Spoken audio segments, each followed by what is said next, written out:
Assalamualaikum sahabat muslimah. Nek jarene sahabat muslimah sepenting opo sekolah gawe wong enom? Tentu ae penting banget. Lah mirise menurut data pokok pendidikan utawa Dapodik Kementerian Pendidikan dan Kebudayaan, jumlahe arek ora sekolah per 23 Oktober 2024 ning Kabupaten Tulungagung iku sejumlah 6.279 arek. Nah, ono arek sing dorong pernah sekolah utawa BPB belum pernah bersekolah. Ono 64% iku umure sekolah SMP sederajat. Sekdakap Tulungagung Tri Haryadi ngomong nek penyebab arek gak sekolah iku ono akeh. Ono sing ancene masalah ekonomi, korban bullying karo laine. Yo opo tanggapane warga atas permasalahan iki? Ayo awak dhewe rungokno wawancarane. Sepenting apa pendidikan bagi generasi muda? Bagi generasi muda itu pendidikan sangat amat penting, apalagi pada zaman era sekarang yang untuk era digitalisasinya itu sudah sangat-sangat maju. Nah, menurut saya sangat penting ya Mbak, karena kan kita sebagai generasi muda kan generasi penerus bangsa ya. Kalau menurut saya pendidikan pada generasi muda zaman sekarang itu sangat penting karena mencari pekerjaan itu sangat sulit di zaman sekarang. Karena perusahaan dan kantor-kantor itu minimal ada yang S1 dan ada yang SMA SMK. Ribuan anak di Tulungagung tidak sekolah. Bagaimana perasaan Anda mendengar berita ini? Kalau itu menurut saya agak miris ya Mbak. Maksudnya kan ini sudah di era 2025, tapi Indonesia, salah satunya juga daerah Tulungagung, kan ya seharusnya ada perkembangan lebih baik daripada yang sebelumnya. Utamanya kan pendidikan kan dasarnya bagaimana negara itu bisa maju atau tidak. Menurut saya sih miris ya. Ya, saya juga miris soalnya pendidikan itu sangatlah penting pada zaman sekarang. Ini sangat miris ya. Mengapa ribuan anak di Tulungagung tidak sekolah? Yang pertama ekonomi, yang kedua kurangnya kesadaran atau mementingkan hal yang seharusnya bisa dikesampingkan. Mungkin karena ekonomi ya Mbak. Kalau di daerah pelosok,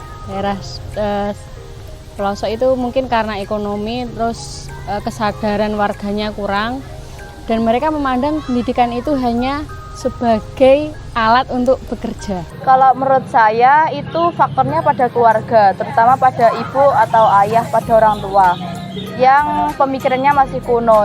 Mungkin yang pertama itu dari kendala ekonomi ya, banyak orang tua yang belum bisa menyekolahkan anaknya, mungkin dari faktor anaknya yang terlalu banyak atau gimana gitu bisa. Terus mungkin kurangnya wawasan juga dari orang tua bahwasanya pendidikan itu penting untuk saat ini, dan mungkin juga dari anaknya sendiri yang tidak ada tekad untuk bersekolah.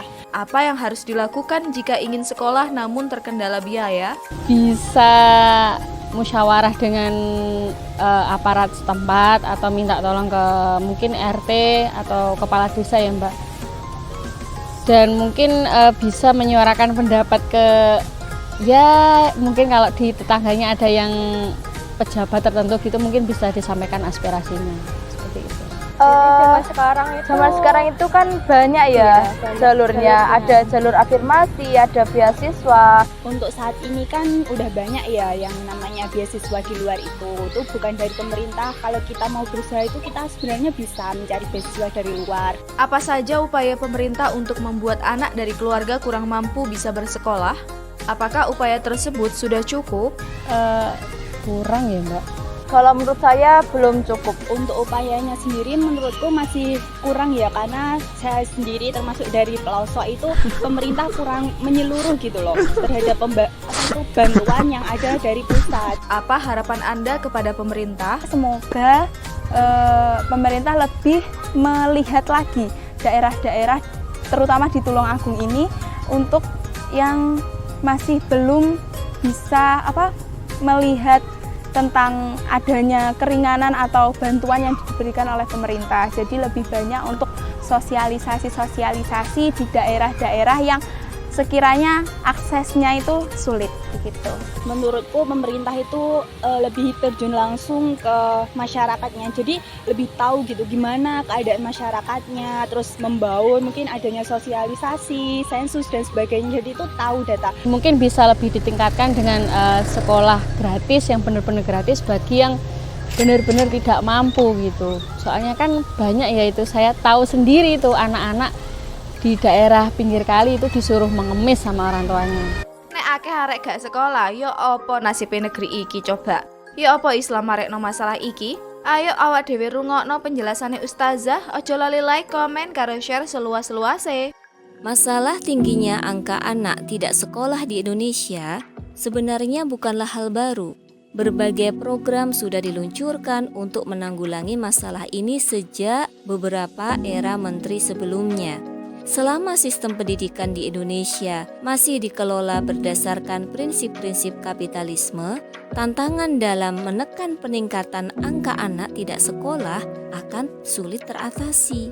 Sistem pendidikan kapitalisme memberikan ruang bagi ketimpangan sosial dan ekonomi untuk mempengaruhi akses terhadap pendidikan yang merata.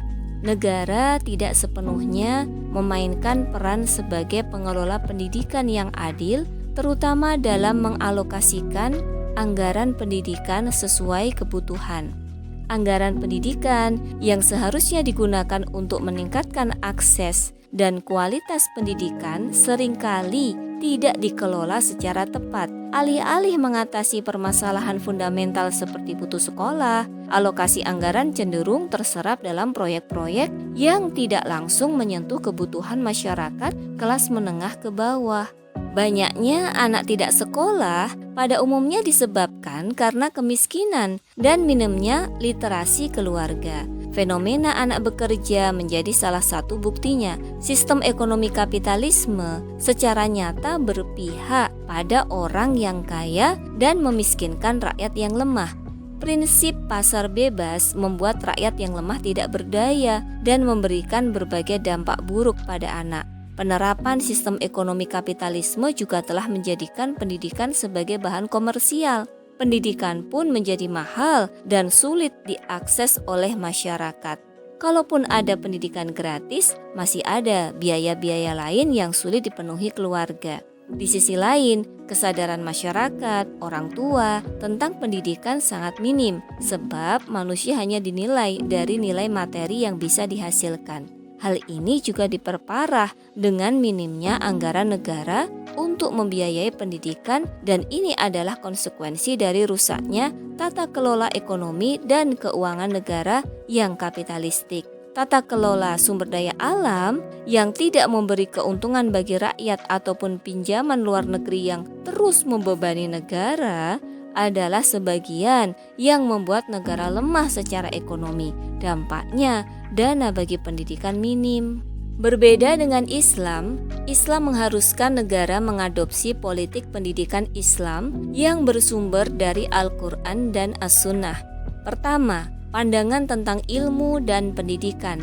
Terkait hal ini, Nabi SAW bersabda, perumpamaan petunjuk dan ilmu yang Allah mengutusku dengannya adalah bagai ghaits atau hujan yang bermanfaat yang mengenai tanah. Hadis riwayat Bukhari. Pendidikan dalam Islam merupakan perkara yang sangat vital, memiliki peran strategis yang tidak bisa diukur hanya dari dimensi keuntungan materi. Oleh karenanya, negara khilafah akan menyelenggarakan pendidikan dengan segenap kemampuan. Berapapun biayanya akan diupayakan pemenuhannya oleh negara khilafah. Kedua, fungsi negara. Rasulullah SAW pernah bersabda, imam adalah pemimpin yang akan dimintai pertanggungjawaban atas rakyatnya. Hadis riwayat Bukhari. Maka khilafah bertanggung jawab penuh dan berkewajiban menjamin hak pendidikan sejak usia SD hingga pendidikan tinggi. Jaminan negara ini bersifat langsung. Maksudnya, hak ini diperoleh secara cuma-cuma atau berbiaya semurah-murahnya sebagai hak rakyat atas negara. Dalilnya adalah sunnah dan ijma' sahabat. Rasulullah SAW membebaskan sebagian tawanan perang Badar yang tidak sanggup menebus pembebasannya agar mengajari baca tulis kepada anak-anak Madinah sebagai ganti tebusannya. Ini menunjukkan pembiayaan pendidikan berasal dari negara. Ijma' sahabat menunjukkan wajibnya negara menjamin pembiayaan pendidikan. Khalifah Umar dan Utsman memberikan gaji kepada para guru, muazin, dan imam sholat jamaah. Sistem ekonomi Islam akan memastikan semua individu rakyat hidup sejahtera. Islam memiliki sistem pendidikan berkualitas tanpa biaya.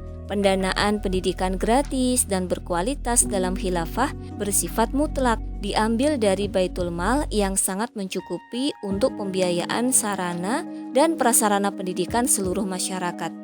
Meskipun pembiayaan pendidikan adalah tanggung jawab negara, Islam tidak melarang inisiatif rakyatnya, khususnya mereka yang kaya, untuk berperan serta dalam pendidikan secara sukarela. Di bawah kepemimpinan khilafah, sistem pendidikan difokuskan pada pemenuhan hak setiap warga negara, termasuk hak atas pendidikan. Negara bertanggung jawab sepenuhnya atas akses dan kualitas pendidikan bagi seluruh rakyatnya, tanpa memandang status sosial dan ekonomi. Sistem pendidikan Islam berlandaskan pada nilai-nilai keadilan dan tanggung jawab negara terhadap rakyatnya. Dalam hal ini, pendidikan tidak dipandang sebagai komoditas ekonomi, melainkan hak dasar yang harus dijamin oleh negara.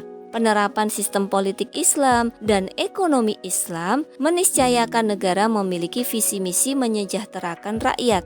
Pemenuhan hak pendidikan pun bukan hal sulit. Dengan demikian, solusi hakiki bagi jaminan pembiayaan pendidikan sejatinya adalah kembali kepada penerapan syariat Islam secara kafah dalam bingkai khilafah.